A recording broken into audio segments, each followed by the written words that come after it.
의 만남, 우연을 가장하고 찾아온 하나님의 섭리였고 하나님의 손길이었고 하나님의 걸음걸이였습니다.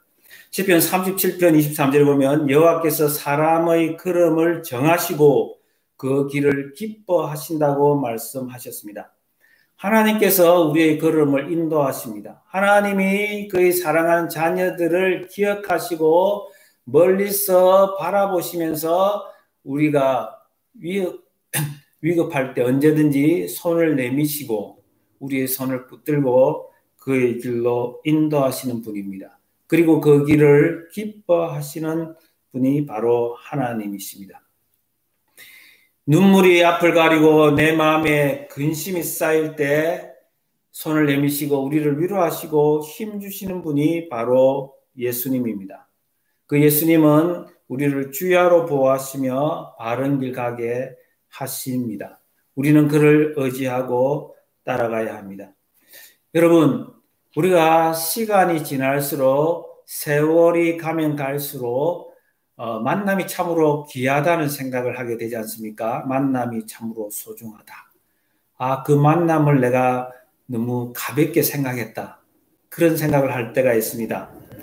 여러분, 그런데 우리가 나이와 상관없이 세월과 상관없이 좀 일찍 우리가 하나님의 섭리, 하나님의 개입, 하나님의 작정, 하나님의 간섭에 우리가 좀 눈이 열린다면 우리는 나이가 좀 비록 어리다 할지라도 하나님의 그 손길과 그 만남에 대해서 우리 마음이 열리죠. 자, 하나님은 창조하시고 여전히 우리 인생들을 붙들고 계시는 분입니다. 하나님을 아버지로 믿는 사람들의 삶과 고백은 참으로 아름답습니다. 여러분, 창세기 50장에 보면은 자, 요셉과 그 형제들에 대한 이야기가 나옵니다. 창세기 50장에 보면 자, 야곱이 죽고 형제들이 야곱에 대해서 아주 두려워 떠는 모습을 성경은 보여줍니다. 자, 그래서 이들이 사람을 보내서 형님들이 사람을 보내서 요셉에게 자, 우리를 용서해 달라고 말을 합니다. 그러나 요셉이 그 형님들을 불러서 이렇게 말합니다. 두려워하지 마소서. 내가 하나님을 대신하리이까. 당신들은 나를 혈애하였으나 하나님은 그것을 선으로 바꾸사 오늘과 같이 많은 백성의 생명을 구원하게 하시려 하셨나니 당신들은 두려워하지 마소서. 내가 당신들과 당신들의 자녀를 기르리이다 하고 그들을 간곡한 말로 위로하였더라. 여러분, 내가 하나님을 대신할 수 없다는 거예요. 당신들이 나를 팔아치운 것처럼 상황은 그랬지만은 그렇게 당신들이 나를 그렇게 대우했지만 잔인하게 대우했지만 하나님은 그 악한 손길을 선한 것으로 바꿔주셨고 하나님이 그 속에는 하나님의 섭리가 있었다는 것입니다. 그래서 당신들은 전혀 형님들은 두려워할 것도 없고 또 내가 오히려 나는 당신들과 형님들의 자녀를 기르리라고 말을 합니다. 여러분, 여기서 기르리라고 말이 나오는데 영어 성경에 보면은 I will provide라는 말씀입니다. 여러분, 섭리라고 하는 providence가 provide, 제공하다, 준비하다, 예배하다는 말에서 나왔다는 것을 우리는 지난 시간에 확인했습니다. 내가 그 섭리를 믿고 내가 오히려 하나님이 나를 위해서 모든 것을 예비하셨던 것처럼 나도 당신들의 자녀를 위해서 내가 이제 하나님처럼 준비하고 제공하고 내가 베푸는 자가 되겠나이다 라고 고백하는 것입니다. 여러분, 섭리를 알게 되면 하나님의 마음을 이웃에게 전하게 됩니다. 우리가 잘 아는 로마서 8장 28절은 어떻습니까? 바울은 섭리의 신앙을 가지고 있었습니다. 우리가 알거니와 하나님을 사랑하는 자, 곧 그 뜻대로 부르심을 입은 자들에게는 모든 것이 합력하여 선을 이루느니라. 바울은 여러 가지 억울한 상황, 사정들이 많았습니다. 그래서 핍박도 받고 돌에도 맞고 죽을 뻔한 고생을 많이 했습니다. 그럼에도 불구하고 모든 것이 합력하여 선을 이루게 하시는 하나님을 사랑하는 자, 곧 그 뜻대로 부르심을 입은 자들에게는 모든 것이 합력하여 선을 이루게 하시는 그 하나님의 손길을 경험하고 고백한 말입니다. 우리가 알지 않느냐? 우리가 알거니와 우리가 경험했지 않느냐? 그렇습니다. 인생은 해석입니다. 하나님의 눈으로 보면 하나님의 섭리의 눈이 뜨이면 우리의 만남 속에 하나님의 사랑을 경험할 수 있고 하나님의 인도하심과 보호하심을 우리는 알고서 감사할 수 있는 것입니다.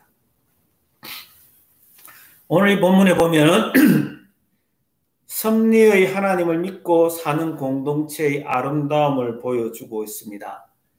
여러분, 룻은 우연히 보아스의 밭에 들어갔고 잠시 후에 마침 보아스가 그 밭에 돌아왔다라는 것을 성경은 이야기하면서 보아스와 룻의 아름다운 만남을 소개하고 있습니다. 보아스가 돌아왔을 때 그 밭에서 자기 밭에서 일하는 사환들과 나누는 인사를 보면 그거는 인사의 수준을 넘어서 축복입니다.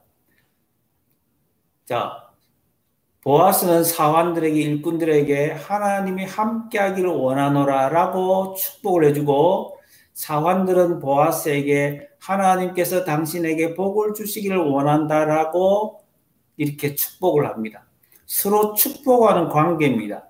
헷세대의 사랑을 아는 사람들이 헷세대의 사랑을 나누는 것을 볼 수 있습니다.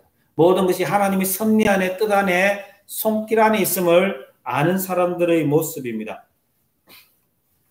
여러분 또 다른 사람들과 인사를 나눌 때에 다른 사람들을 축복하는 자리까지 올라갈 수 있기를 바랍니다.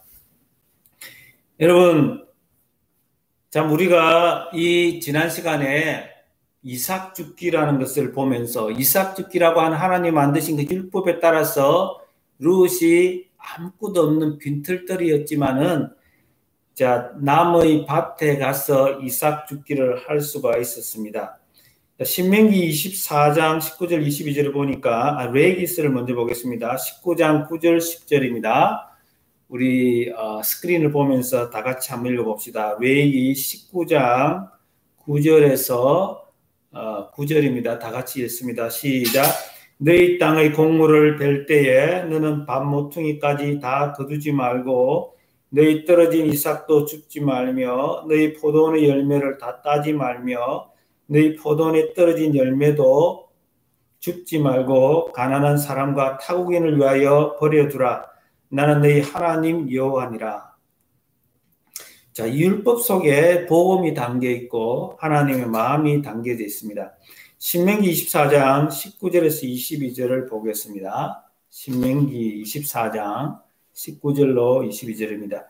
다 함께 읽습니다. 내가 밭에서 곡식을 벨 때에 그 한 무스를 밭에 잊어버렸거든 다시 가서 가져오지 말고 나그네와 고아와 가부를 위하여 남겨두라. 그리하면 내 하나님 여호와께서 내 손으로 하는 모든 일에 복을 내리시리라. 내가 내 감람나무를 떤 후에 그 가지를 다시 살피지 말고 그 남은 것은 객과 고아와 가부를 위하여 남겨두며 내가 내 포도원의 포도를 딴 후에 그 남은 것을 다시 따지 말고 객과 고아와 가부를 위하여 남겨두라. 너는 애굽 땅에서 종되었던 것을 기억하라. 이러므로 내가 내게 이 일을 행하라 명령하노라. 자, 여러분 22절에 보면은 이게 너는 애굽 땅에서 종되었던 것을 기억하라는 것입니다. 자, 우리가 이렇게 해야 하는 이유가 뭐냐면 우리는 종되었던 자들이었습니다. 우리는 죄와 허물로 죽었던 자들입니다. 우리는 마귀의 권세 아래 놓였던 사람들이었습니다. 그럼에도 불구하고 하나님은 우리를 은혜로 독수리 날개로 업음으로 우리를 출애굽시켜 주셨습니다. 우리는 그 은혜를 기억하면 그 헷세대의 사랑을 기억한다면 우리는 언제나 이웃의 아픔을 이웃이 노예 상태로 있을 때 가난하고 고아가 되고 가부가 되었을 때 객이 되었을 때에 그 사정을 살피라고 말씀합니다. 우리가 이웃을 사랑해야 하는 이유는, 우리가 이웃을 선대해야 하는 이유는 바로 하나님의 헤세드를 입었기 때문에 그렇다는 것입니다. 우리가 이웃을 사랑해야 하는 기초가 뭐냐? 하나님의 사랑이라는 것입니다. 이어서 보아스와 루스의 대화가 소개됩니다. 보아스는 루스를 보고 루스의 모습이 금올골이 말이 아니었을 텐데도 불구하고 루스에게 말을 합니다. 내 딸아. 이 얼마나 사랑스러운 호칭입니까? 유대인 남자가 이방 여자에게 접근해서는 안 됨에도 불구하고 보아스는 은혜를 베풀어 주고 싶어서 먼저 말을 건넵니다. 여러분, 이 대목에서 보아스는 유력한 자라고 성경은 소개하고 있지 않습니까? 여러분, 칭송을 받는 사람이고 돈도 있고 권력도 있고 힘도 있고 영향력도 있는 사람입니다.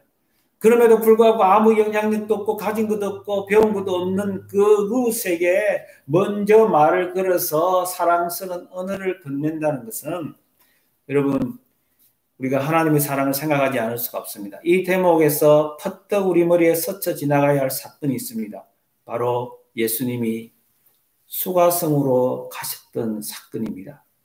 수가성에서 사마리아 여인을 만나서 사마리아인 여인이 보기에는 분명히, 수가성 여인이 보기에는 분명히 예수님은 유대인 남자임에도 불구하고 예수님이 먼저 말을 겁니다. 서로 상종해서는 안 될 사람이라고 하는 것을 그 여인은 알았지만 예수님은 그 여인에게 너무도 겸손한 모습으로, 낮아진 모습으로 나에게 물 좀 달라고 했던 것을 우리는 기억합니다.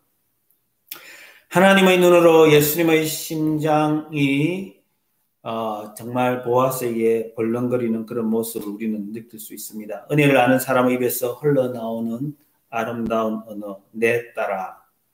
자신을 불쌍히 여겨주시는 하나님을 알기에 남을 불쌍히 여기는 마음입니다. 자신의 애국 땅에서 종되었던 사람임을 아는 모습입니다.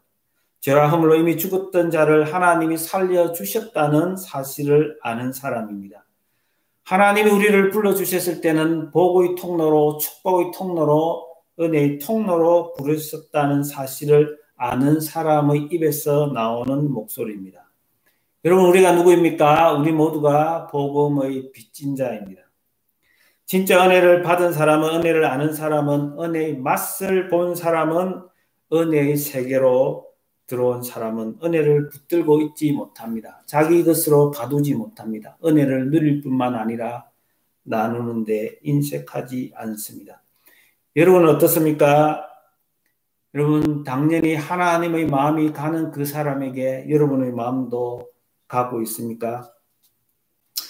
여러분, 예수 믿는 사람이 사랑을 주는데 깝쟁이가 될 수는 없습니다. 될 수 있다고요? 그래요. 우리는 검소하게 살아야 됩니다. 그러나 하나님을 위해서, 이웃을 위해서 우리는 검소하게 살아야 하고, 우리의 가진 것을, 우리가 받은 것을 나누는 데에 우리는 인색해서는 안 됩니다.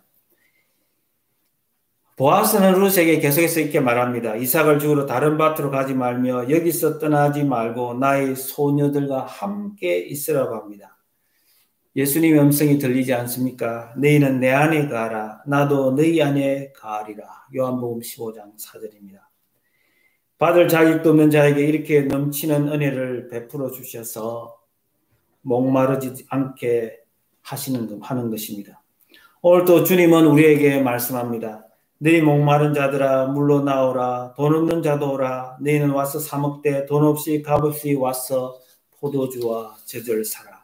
이사야서 55장입니다. 정말 이렇게 따뜻하게 내 안에 거하라고 말을 합니다. 다른 데 가면은 위험하니 내 안에 거하라는 것입니다. 내가 너를 위해서 모든 것을 준비해 주겠다는 거예요. 내가 너를 따뜻하게 대접해 주겠다는 거예요. 너희 모든 필요를 채워 주겠다는 것입니다. 하나님이 나에게 베풀어 주신 그대로 내가 너를 그렇게 베풀어 주고 대우해 주겠다는 것입니다. 여러분, 이런 사랑을 받은 이런 사랑 앞에 루스는 어떻게 반응을 보입니까? 나는 이방 여인이거늘 나는 이방 여인이거늘 어찌하여 나를 돌보시나이까. 나는 자격이 없는데, 나는 은혜를 갚을래야 갚을 수도 없는데 나한테 이렇게 하시면 아니 되잖아요.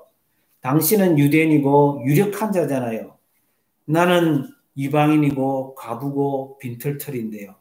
그것도 나는 모함여인이잖아요. 당신의 나라와 나의 나라는 원수된 나라 아닙니까?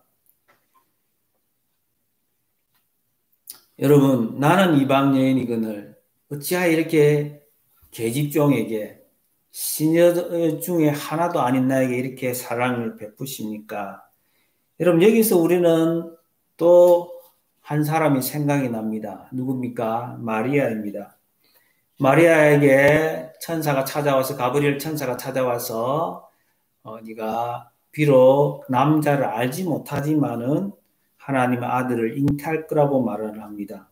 정말 그는 두려웠을 것입니다. 그러나 그것이 하나님의 말씀임을 확신하고 나는 주의 계집종이오니 말씀대로 이루어지리이다 라고 고백을 합니다. 그는 흥분했습니다. 누가는 이때에 마리아의 마음을 흥분에 넘치는, 감사로 넘치는, 찬양으로 넘치는 마리아의 마음을 놓치지 않고 우리에게 소개를 합니다. 그것이 마리아의 찬가입니다. 내 영혼이 주를 찬양하며 내 마음이 하나님 내 구주를 기뻐하였음은 그 여종의 비천함을 돌보셨음이라. 보라, 이제부로는 만세의 날을 복이 있다 일컬으리로다. 능하신 이가, 전능하신 하나님이 큰 일을 내게 행하셨으니 그 이름이 거룩하시며 긍휼하심이 두려워하는 자에게 대대로 이르리로다. 그의 여종의 비천함을 돌보셨음이라. 전능하신 이가, 능하신 이가, 전능하신 하나님이 나를 돌보셨다는 것입니다. 여러분, 은혜에 반응하는 모습입니다. 은혜를 은혜로 받는 모습입니다. 나는 이방 여인이거늘 나는 주의 계집종이거니와 은혜는 값싼 것이 아닙니다. 언젠가 잘 되어 가지고 하나님 앞에 우리가 돌려드릴 수 있는 것이 아닙니다. 은혜는 우리를 압도할 수밖에 없습니다. 은혜를 아는 자는 하나님의 영광의 무게에 압도되고 마는 것입니다. 그 영광 앞에 잠잠할 수밖에 없어요. 그 은혜와 우리가 뭔가 딜할 수 있는 것이 아닙니다. 은혜의 출처는 하나님으로부터 오는 것이고 하나님의 영광의 그 무게를 우리가 안다면 우리는 그 앞에 잠잠할 수밖에 없고 그 앞에 낮아질 수밖에 없는 것입니다. 나는 이방 여인이거늘은 바로 그 은혜 앞에 꼬꾸라지는 모습입니다. 자격이 없는데. 여러분, 마리아의 노래는 구약의 카운터파트가 바로 한나의 노래입니다. 한나의 노래는 사무엘상 2장 1절서부터 소개되는데요. 이렇게 노래합니다. 여호와 같이 거룩하신 이가 없으시니 이는 주밖에 다른 이가 없고 우리 하나님 같은 반석도 없으심이니이다. 심히 교만한 말을 다시 하지 말 것이며 오만한 말을 너희 입에서 내지 말지어다. 여호와는 죽이기도 하시고 살리기도 하시며 서울에 내리기도 하시고 거기에서 올리기도 하시는도다.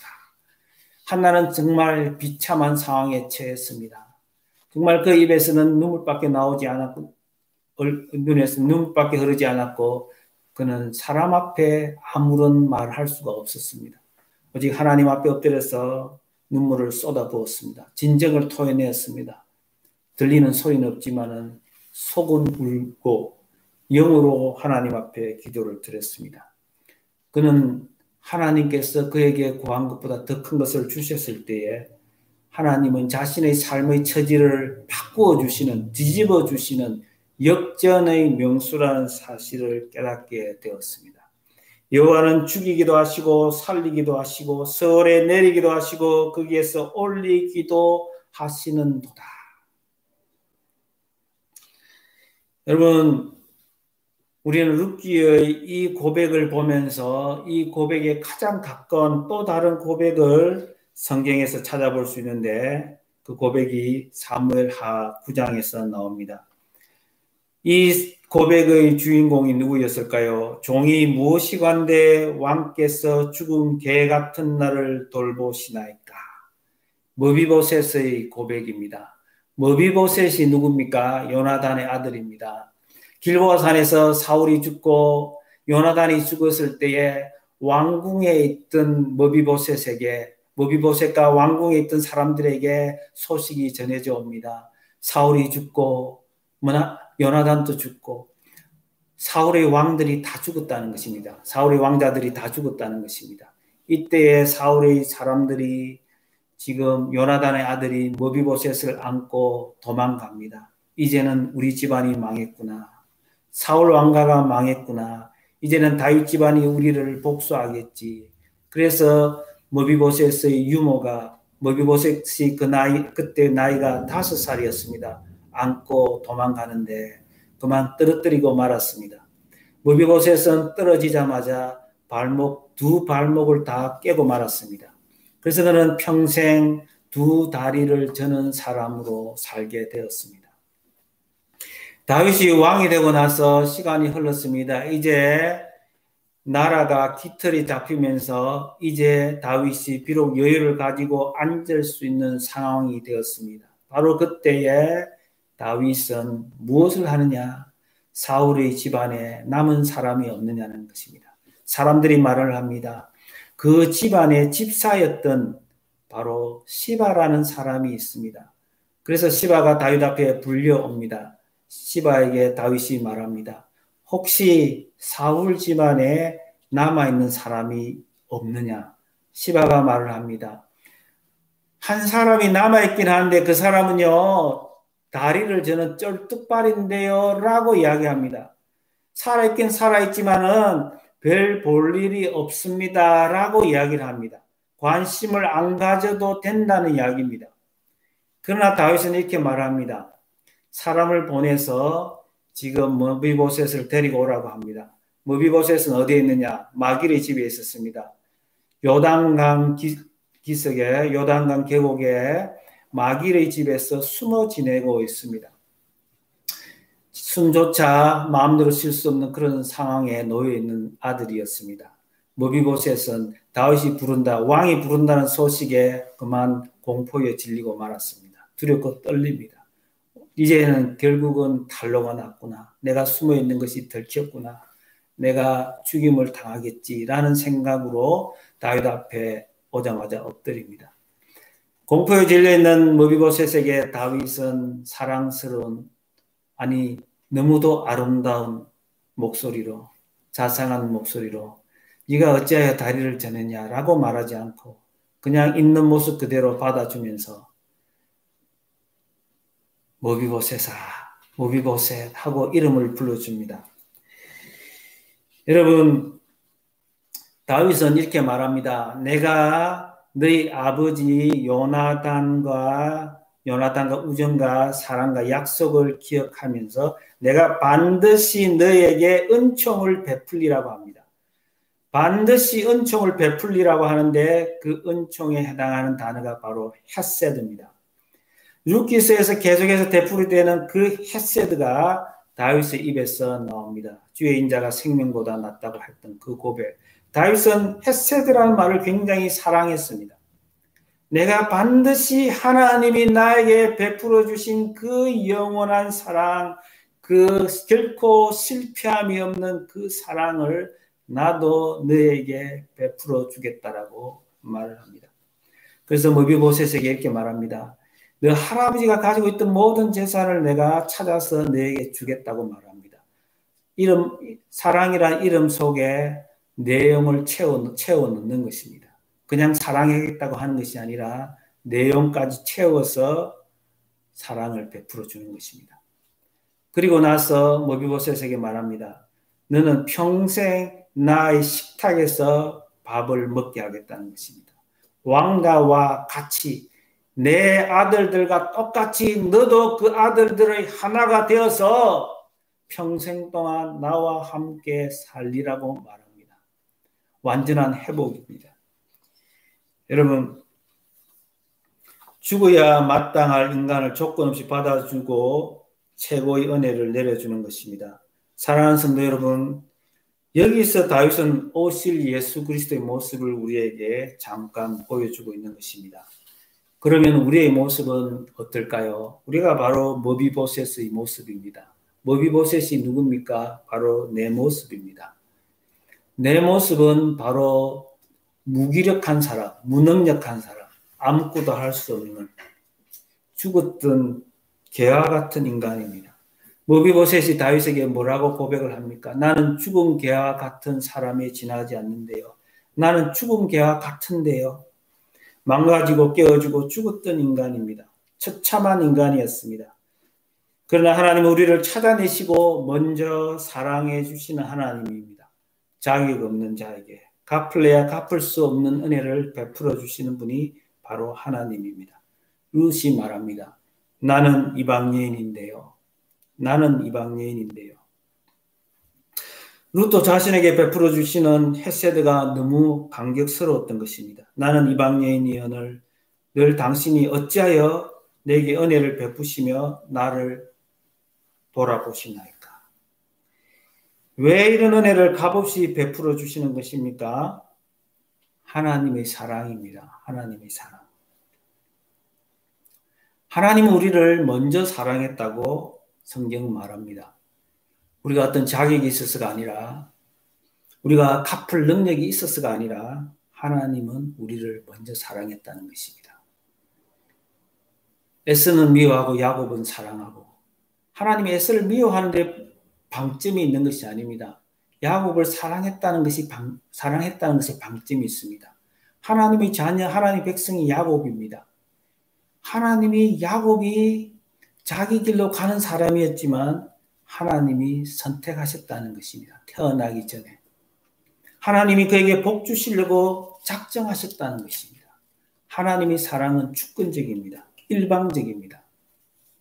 하나님은 자격이 없는 사람에게 하나님 찾아오셔서 베풀어 주십니다.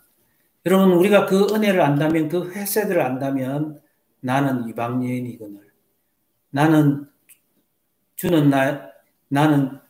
주는 주 앞에 나는 개입종이라고 고백할 수밖에 없습니다. 나는 죽은 개와 같은 사람이라고 밖에 고백할 수가 없습니다. 그래요, 나는 성공해서 하나님 은혜를 받겠습니다 라는 말이 떠오른다면 그 영광의 무게를 우리가 잘 모르고 있는 것입니다. 하나님 은혜를 값싸게 만드는 값싼 은혜로 둔갑시키는 것입니다. 여러분, 보아스가 계속해서 말합니다. 어떻게 말합니까? 12절입니다. 여호와께서 내게 행한 일에 보답하시기를 원하며 이스라엘의 하나님 여호와께서 그의 날개 아래에 보호를 받으러 온 내게 온전한 상 주시기를 원하노라 하는지라. 하나님은 자기의 날개 아래 보호를 받으러 오는 자들을 결코 쫓아내지 않습니다. 하나님의 날개는 은혜를 상징합니다. 독수리 날개 업어서 우리를 출애굽시켜 주셨습니다. 하나님의 일방적인 사랑입니다. 하나님의 주권적인 은혜입니다. 하나님이 다 하셨다는 거예요. 우리가 뭔가 했어가 아니라 하나님이 업어서 하나님이 날개의 짓을 해서 우리를 구원해내셨다는 것입니다. 이사야서 55장에서 아까 읽었던 내용입니다. 오라 너희 목마른 자들아 물로 나오라 돈 없는 자도 오라 너희는 와서 사먹되 돈 없이 값없이 와서 포도주와 젖을 사라. 너희가 어찌하여 양식이 아닌 것을 위하여 은을 달아주며 배부르게 하지 못할 것을 위하여 수고하느냐. 내게 듣고 들을지어다. 그리하면 너희가 좋은 것을 먹을 것이며 너희 자신들이 기름진 것으로 즐거움을 얻으리라. 하나님은 자기를 피난처 삼아 오는 자에게는 누구나 받아주시는 분입니다. 돈 없이 값 없이 without money, without cost. 은혜는 그저 주시는 하나님의 사랑입니다. 은혜는 하나님으로부터 오는 선물입니다. 이 은혜의 깊이와 넓이를 안다면, 이 은혜의 출처가 하나님이라는 사실을 안다면, 그 영광의 무게를 안다면 우리는 그 앞에 그저 꼬꾸라질 수밖에 없는 것입니다. 낮아질 수밖에 없는 것입니다. 이 영광의 무게를 모르는 사람은 여전히 살아있습니다. 여전히 내가 뭔가 갚을 수 있는 사람처럼 이야기합니다. 사랑하는 성도 여러분, 계절이 바뀌어가고 있습니다. 자연이 하나님의 섭리를 거부 못하듯이 우리도 이제 하나님의 섭리와 경륜 앞에서 머리를 조아리며 하나님 베풀어 주시는 사랑과 은총을 겸허하게 받아들이면서 복을 누리기를 원합니다. 여러분 마지막 부분에 보면은 이 하나님의 날개 아래 보호를 받으라고 상 주시기를 원한다라고 축복했을 때에 룻이 어떻게 받아들입니까? 그냥 은혜 그대로 받아들입니다. 13절에 보니까 룻이 이르되 내 주여 내가 당신께 은혜 있기를 원하나이다. 나는 당신의 하녀 중의 하나와도 같지 못하오나 당신이 하녀를 위로하시고 마음을 기쁘게 하는 말씀을 하셨나이다 하니라. 그 위로를 그 하나님의 사랑과 그 은총을 그 헤세드를 그대로 받아들이면서 그것이 위로가 된다고 고백하며 그 날개 안으로 들어가는 모습입니다. 우리는 이제 하나님의 보호 날개 아래로 들어가야 합니다. 그것만이 우리의 유일한 피난처라는 사실을 기억하면서 은혜 되게 해야 합니다. 그럴 때 하나님은 가장 기쁨으로 우리를 받아주시고 하나님은 크게 기뻐하실 것입니다. 이제 우리가 합심해서 한번 기도하기를 원합니다. 여러분 정말 하나님의 은혜로 받아들이게 하시고 하나님의 영광의 무게에 압도되는 아름다운 계절이 되게 하여 주옵소서. 룻의 고백이 우리의 고백이 되게 하시고 머비보셋의 고백이 우리의 고백이 되게 하여 주옵소서. 기도합니다. 하나님 아버지 은혜 감사합니다. 참으로 우리의 마음이 낮아지게 하시고 하나님 겸허하게 겸손하게 하나님 앞에 서는 아름다운 계절이 되게 하여 주시옵소서. 주 우리를 불쌍히 여겨 주시옵소서. 하나님 아버지 은혜 감사합니다. 오늘 주님 룻과 보아스의 만남을 통하여서 우리와 하나님의 만남을 다시 생각하게 하시니 감사합니다. 하나님 우리에게 주권적으로 찾아오셨고 일방적인 은혜를 베풀어 주셨는데 아직도 그 은혜를 값싸게 받아들이고 있지는 않습니까? 하나님의 영광의 무게에 압도되게 하시고 낮아지고 낮아져서 하나님의 은혜를 온전히 누릴 수 있도록 도와주옵소서. 특별히 하나님의 환절기에 하나님의 날개 아래 피하는 지혜를 허락하여 주시옵소서. 감사드리며 예수님 이름으로 기도드리옵나이다. 아멘. 아멘. 자, 이 시간 우리 다 일어서서 찬송가 384장 부르시면서 준비하신 헌금을 하나님께 드리고 헌금과 축복 기도로 예배를 펴겠습니다. 384장입니다. 나의 갈 길 다가도록